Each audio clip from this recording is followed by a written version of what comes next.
Let me just start with, whenever we began our first press conference, I guess 2 or 3 days ago, we gave the condolences to the families of the 67 victims in this accident. And tonight, we also need to give the condolences to yet another set of individuals due to the Philadelphia crash. Our hearts go out to all of them. Nobody should suffer this much tragedy, no matter what time frame in between it. But know this, we will find out what happened in both of those accidents. We'll make recommendations, and we will attempt to never have to deal with those type of accidents again. I want to give you just a couple of facts right off the bat, just in case there's any questions. Last year, the NTSB investigated across all modes 1,288 different events. Aviation accounted for 1,204 of those. We currently have open 1,145 investigations in aviation. Last year, we had multiple accidents with 6 or more fatalities. Across all of our modes, which are primarily aviation, we dealt with 343 fatalities. We currently have open 1,100 recommendations, and in aviation, there are 283 that are still pending. The team that is working on this crash at DCA collectively has over 350 years of seniority with the NTSB. We will find out what happened, and we will do everything we can to prevent it. But I don't want anyone to think because we are working 2 accidents. This is what we do.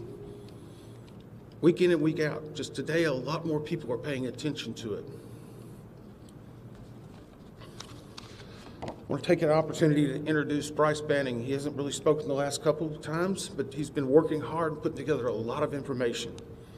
Bryce joined the NTSB in 2012 as a senior aircraft investigator. He's been the investigator in charge on hundreds of aircraft investigations. He's an airline transport pilot with commercial privileges for single-engine land and sea, certified flight instructor, multi-engine instructor, and instrument instructor.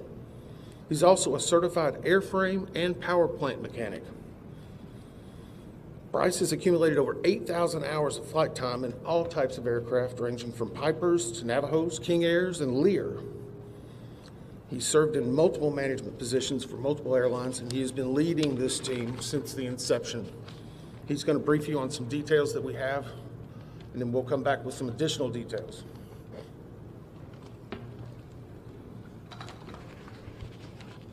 Thank you. The flight data recorder and the cockpit voice recorder from the PSA aircraft were recovered on Thursday in the late afternoon by the FBI dive team. The CVR and the FDR were provided to engineers at the NTSB Vehicle Recorders Division immediately after recovery. Both the FDR and the CVR were a L3 Harris Communications FA 2100 type. Both recorders are solid-state memory digital recorders. Both the CVR and the FDR were downloaded successfully. The FDR contains about 400 parameters and is currently being analyzed by a FDR working group consisting of the NTSB, FAA, and PSA. The CVR contained about 2 hours and 4 minutes of good quality audio. ADSB and FDR time were correlated. Timing will continue to be refined. Times are in Eastern Standard Time and are preliminary. The FDR captures the entirety of the accident flight. The CVR audio, because it is only 2 hours in duration, starts mid-flight. Prior to initial descent, the crew briefed the arrival for the Troops 5 arrival, followed by an ILS approach to runway 1 at DCA. Around 8:15, the aircraft left 37,000 feet for an initial descent. At 8:39:10, Potomac approached, cleared the crew for the Mount Vernon visual runway 1 approach. At 8:43:06, the crew made initial contact with the DCA tower. The tower controller then asked if the crew could switch to runway 33. After a brief discussion between the crew, they agreed to runway 33. At 8:45:27, the autopilot was disconnected. At 8:46:01, a radio transmission from the tower was audible, informing Pat 25 that traffic just south of the Wilson Bridge was a CRJ at 1,200 feet circling to runway 33. At 8:46:29, the crew received a 1,000-foot automated call-out. At 8:46:47, DCA tower cleared other jet traffic on runway 1 for departure with no delay. At 8:47:29, the crew received a 500-foot automated call-out. At 8:47:39, a radio transmission from the tower was audible asking Pat 25 if the CRJ was in sight. 1 second later, the crew received an automated traffic advisory stating traffic. At 8:47:42, a radio transmission from the tower was audible directing Pat 25 to pass behind the CRJ. At 8:47:58, the crew had a verbal reaction, and FDR data showed the airplane beginning to increase its pitch. Sounds of impact were audible about 1 second later, followed by the end of the recording. A CVR group consisting of party representatives from the NTSB, PSA, ALPA, and the FAA has been convened. The group is currently working to transcribe the entirety of the CVR recording verbatim. Thank you. We will take some questions at the end, but we have some additional details we definitely want to brief you on today. I want to clarify something that was, I think, presented by NTSB at some form, specifically around air traffic control. The Washington DCA tower was communicating out any transmission on a VHF and UHF frequency. Any transmission would come out on both bands. The Black Hawk was transmitting out with a UHF band, while the CRJ jet was transmitting out with a VHF. To put that in context, both the airplane and the helicopter would hear any air traffic control, but they would not hear the other aircraft or helicopter, conversely, if they were transmitting out. I bring that up because we are now working through the transcript of the air traffic control, and many people have heard online different recordings. Those do not contain the UHF radio transmissions. What they're hearing is the VHF recorded on certain software programs. As we synchronize the timing on that, we hope to be able to release it tomorrow. We do have it. We're working through the synchronization because the specific time will be very critical. Now, a few updates in regard to the Black Hawk helicopter. We can verify it was on a training flight that would utilize night vision goggles. We do not know at this time if the night vision goggles were actively being worn, nor what the setting may be. Further investigation should be able to let us know if that occurred and what factor it may play in the overall accident. We do know that and we announced the combination CVR and the flight data recorder was extracted last night from the aircraft. When it was brought to our lab and opened, there was a water intrusion. Again, this is not uncommon. If you recall in the CRJ, that cockpit voice recorder also had a water intrusion. It is going through the same process of iodized water until it's put into a vacuum oven. We still are very confident we will have that data. On the Black Hawk, we can confirm that we are looking into a priority air transport, and that's where you hear PAT, that on the prior day, PAT-11 was in close contact with a Republic Air flight. The Republic Air flight rejected the landing and did a go-around. The reason we are bringing this up is our data currently shows there was over 1,000 feet of separation between those two aircraft. 1,000 feet is a good safety barrier. Obviously, the pilot made its own decision in rejecting the landing. We just wanted to bring that fact out. It will be considered in the overall evaluation of this accident. So now let's go into controllers.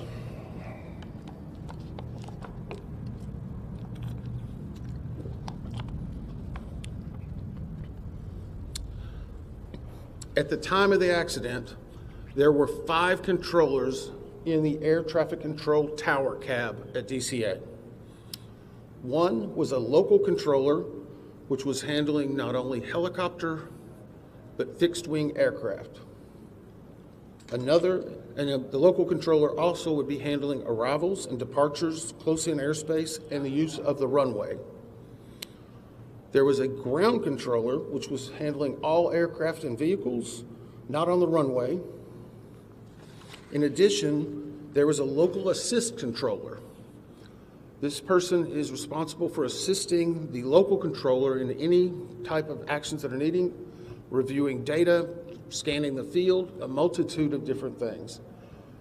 You will not hear the assistant controller on any of the ATC tapes, but we can confirm that person was in the cab. In addition, there's an operations supervisor who has direct oversight over the tower. This is someone who manages everyone that's involved in the operation, along with an operational supervisor in training. That leads us to confirm there were 5 people in the tower at the time of the accident. At this time, we have interviewed the local controller, the ground controller, and the local assist controller. We anticipate having the interviews with the operations supervisor and the supervisor in training conducted no later than Monday evening. And for a little bit of context, this is a controller's worst nightmare. It hits everyone that works in that cab and knows them very hard. These interviews take a long time, not because there's that much talking, but there's several breaks that occur for emotions, just to be able to compose themselves to talk about what happened. We want to be thorough. If we need to go back for additional information, we absolutely will. We're getting full cooperation and access to those individuals we need. And we hope, again, to have them completed no later than Monday. Now we're going to talk a little bit about altitude. And I'm going to preface this, and we're going to try to work through your questions. But I want to be very clear. Our team has had some internal debate on releasing one part of this. And whenever I explain it, I hope you will understand why. When we received the recorders from the CRJ, we were able to define an altitude of where it was very close to the time of impact. That is a data point we feel very comfortable with. We also have an initial set of information in regard to what was being seen on the cab in the control tower. We have not finalized that and need to get more granularity to it, and we currently don't have the readout from the Black Hawk. I put all that into context for you in that whenever I give you some altitude information, one part of three pieces we have defined. Another part, we feel fairly confident but need to get more information, and a third we don't even have. Currently, the CRJ, based upon the data recorder, at the time of impact was at 325 feet, plus or minus 25 feet. This is from the belly of the CRJ. The CRJ itself is 20 feet and 8 inches from the wheel to the top of the tail. So from the belly, the CRJ at time of impact was 325, less or minus 25 degrees. And for those who follow this closely, that is a corrected altitude. It is based on the ADSB data and the flight data recorder. Our preliminary review of what the tower cab was showing on the data screen that would have been in front of the controllers was 200 feet near the time of the accident. Again, this data is preliminary. Tomorrow, we feel very comfortable that we'll be getting the additional data sources that will confirm precisely what it would have been on the screen at the time.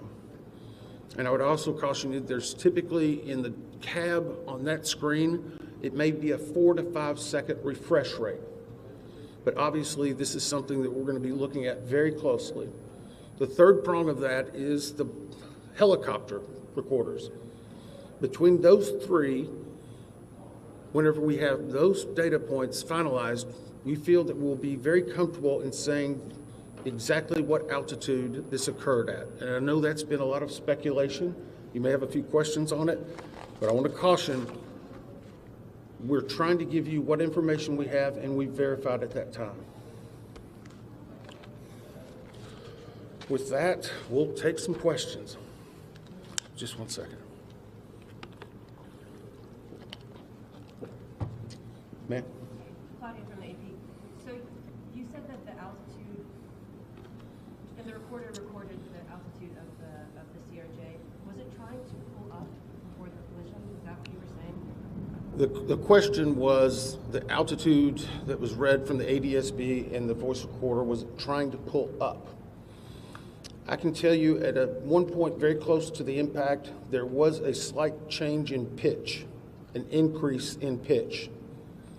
That is something that we will get you more detail on, but it was an indication of an increase in pitch. Thank you, Todd Grady, Triple with the Box.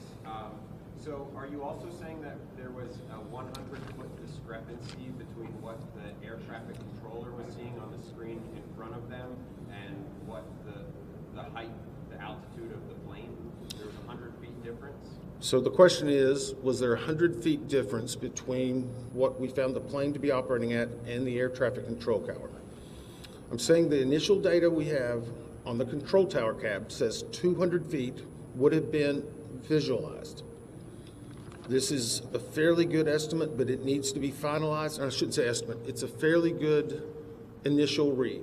It needs to be finalized. And again, the CRJ was operating at 325 feet, plus or minus 25. And how common is it that the two aircraft would be operating on different frequencies with the same control tower? The question is, how common would it be that the two aircraft would be operating on separate frequencies? It is completely common. Military operates on one frequency, civilian on another. We're just trying to clarify that because you're only reading something or hearing some things online, so we're trying to get out and dispel some myths. Yes, sir. Mr. Inman, Dave Laval with DC News Now. At this point, you've given us the CRJ, but can you speculate on the altitude of the PAT at this point? We cannot speculate. The question is, can we give any information on the altitude of the PAT? We cannot at this point. Obviously, an impact occurred. And I would say when an impact occurs, that is typically where the altitude of both aircraft were at the moment. But again, whenever we have the data from the recorder, we will be able to give you more specific. And just to follow up, if I may, sir, there have been reports, can you comment on reports that PAT may have flown above its max limit for that airspace? So the question was, can I comment on reports that PAT may have flown above its max limits? No, because I haven't heard that. And I don't try to look at the media that much. So by not saying that, I'm not denying, but I just haven't heard it. We haven't discussed it. I'll ask the investigator in charge. Do you have any information on that? Yeah, I can provide just a little bit of context. The PAT 25 was within the lateral boundaries of a helicopter route. The ceiling of that route was 200 feet. As Member Inman said, we have not got the data out of the FDR for the Black Hawk at this time, but that's what we know. Okay, we're gonna go down here. David Kaplan with Fox 5 here in DC. You mentioned as you walked through the timeline that there was a broadcast over the cockpit of traffic. Can you talk about what indications, if any, you have that the plane's anti-collision system was working? It's my understanding that that broadcast goes out if the system has been activated. Can you comment on what you've learned about the anti-collision system? The question is about the traffic that was heard on the cockpit voice recorder. I can say this, we're defining what is inside of each system and what they were outputting. Because of the unique nature of military aircraft, we need additional specialization, which we have. But for right now, we're trying to present you with what we've heard, so we need further information to be able to find why it was indicating traffic. Yes? The night goggles, how will you determine if they were wearing the night goggles or not? The question was, how will we determine if they were wearing the night vision goggles or not? Part of that will be based, and we already know during the extraction of the bodies, how they were presented and what was around them. I can say that impact was very significant. And so it will take additional analysis of their helmets, the attached areas. We're looking to find if the night vision goggle bags, whenever we extract the aircraft, are they empty? Are they found in the debris field? There's a lot of different variables we need to find out before we determine that. Yes? Thanks, Chase Williams from Fox Business. I know that it was 4 minutes before impact that there was a runway switch. They switched to 33. How routine is that? And is that enough lead time for pilots and other traffic in the area to be aware of, a change in the pattern? Okay, so the question was in regard to, and the term you used was runway switch. And we briefed this yesterday. The CRJ was on approach to runway 33. They'd been brought in that way.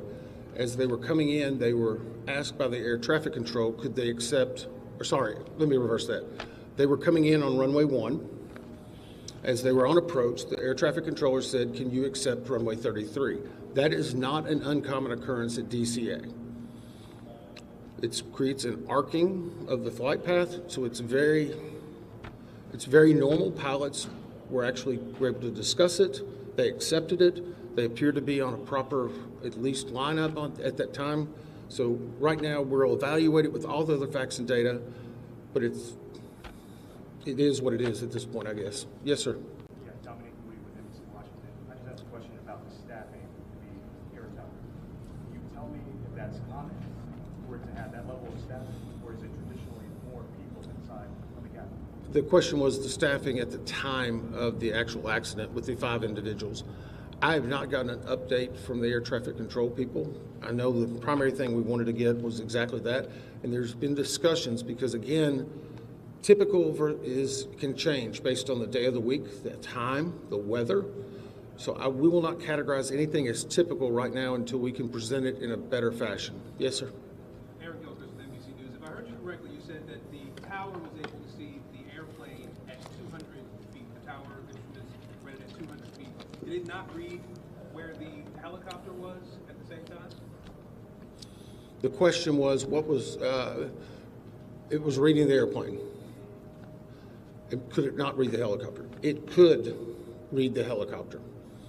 And the reason why I'm saying it could, and this is again getting into more specific information, the definition that's needed for us to evaluate that further will be downloaded tomorrow. Do you want to answer a little bit on how those control towers or I'm happy to continue. Okay. Those monitors obviously assimilate different pieces of information. So our initial read was showing that. We're giving you the 200 feet as indicative of the CRJ. I don't want to speculate specifically on the Blackhawk. Sorry, it's reversed, right? Come on. So, as previously stated, we know that the FDR and data provided indicated that the CRJ was at 325 feet, plus or minus 25 feet. We also, initial preliminary data right now indicates that on the tower's radar scope that was available to the controller, initial data indicates that he may have seen 200 feet. That needs to be verified. Our ATC group is working it. We will have more data available, but those are the initial indications. And no indication for the Blackhawk though on that screen at that same time? The data that I'm talking about, the 200-foot data that would have been available on that radar scope, that was the Blackhawk.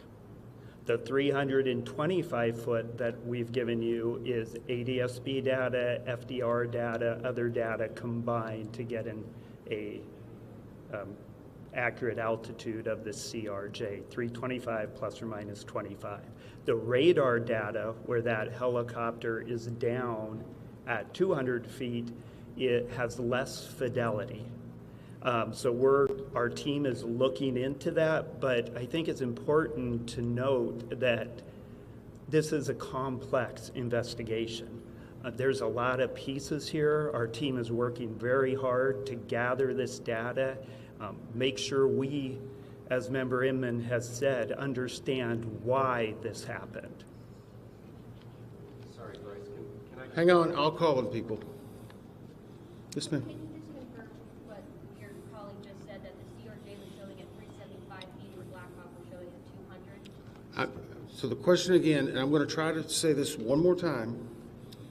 The CRJ at the time of impact, based on ADSB data and the voice and the data and the flight recorder, shows that that airplane was positioned at 325 feet plus or minus 25 feet. On the radar scope in the cab, our preliminary review shows that the Blackhawk helicopter would have visualized at 200 feet. It's not as defined. That is preliminary. We will get more significant information. We wanted to present the 325 plus or minus because we knew that. We have good certainty with it, but without presenting it with the radar scope information or with presenting that, it could cause some conflict. So I'm going to be very careful to make sure we still have a lot more work to do.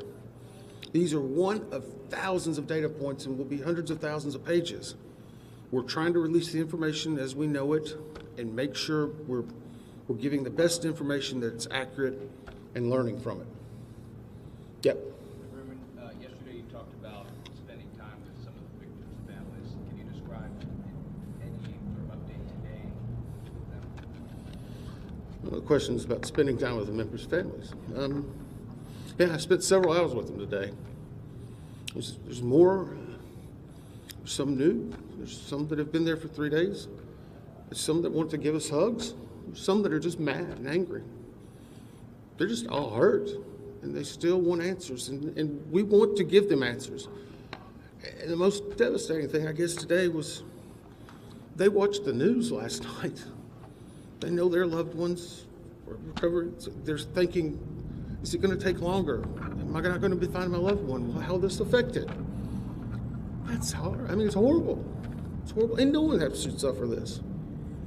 So yeah, it is hard on them. They have a lot of questions. They haven't been through this. Unfortunately, we have a lot of experts. We've done 1,000, but that doesn't mean it's not completely new to them. What's really horrible, though, is that these things are happening. You know, I keep a challenge coin. Whenever I first got to the NTSB, they asked, it's a challenge when you hand to people as a sign of gratitude and respect. In front of it has the seal and the name. I said, what do you want to put on the back? This was on the front door of our training center where the TW-800 was for many years. From tragedy, we draw knowledge to improve the safety for us all. That's what we're doing right now. We're dealing with tragedy, but we need to improve safety. We need 200 plus recommendations fixed. We need people to take action. Unfortunately, at some point, all of you are going to be gone. We're still going to have the investigation open. We're going to make recommendations. We go to East Palestine, a community that gets devastated. Still nothing's happened. We have several hundred recommendations open for aviation. You want to do something about it? Adopt the recommendation of the NTSB. You'll save lives. Get off and do something. I don't want to have to meet with another set of those parents like that again. It's not fair. Could be your family. Sorry, I didn't mean to take it out on you. It's just hard. Sorry. Yeah. I have two, and I just want to follow up because I want to make sure I understand the elevation question correctly. The flight data recorder on the CRJ is showing 325 plus or minus 25. That's correct, right? The question is, and I apologize, I've said this 3 or 4 times, on the CRJ, the flight data recorder that has been localized from the ADSB data and other is showing the time of impact. It was at 325 plus or minus 25 feet. Okay. The 200 feet inside of the air traffic control cab was for the helicopter. Is that The question again, the preliminary data that we have not validated yet and are still trying to verify was that the radar scope was showing the helicopter at 200 feet. Now again, we're not saying plus or minus because we don't really know that. It's not as granular. We will have the exact data set tomorrow evening. We knew you would have some questions, so please be responsible in reporting this. We need more info, but we know that some of that information is coming out and we're trying to provide it. No more. Sorry, I've answered the same question several times. Sorry. Go ahead. This is just a clarification point on this topic. I understand what the radar scope in the ATC cap was showing and what the black box showed you from the CRJ. I guess the question is, what would explain the discrepancy, which appears to be 100 feet, when clearly they hit each other? So the question is, what would explain the discrepancy? That's what our job is to figure that out. That's what we're doing. That's the reason we're giving you information to dispel some information that may be out there. We're the gold standard across the world because we tell the facts. And sometimes we have to give a little bit something preliminary so that you don't have an improper picture. That's what we're trying to do. Thank you. Thank you very much. Thank you. The 4 to 5 second delay that you described, where was that?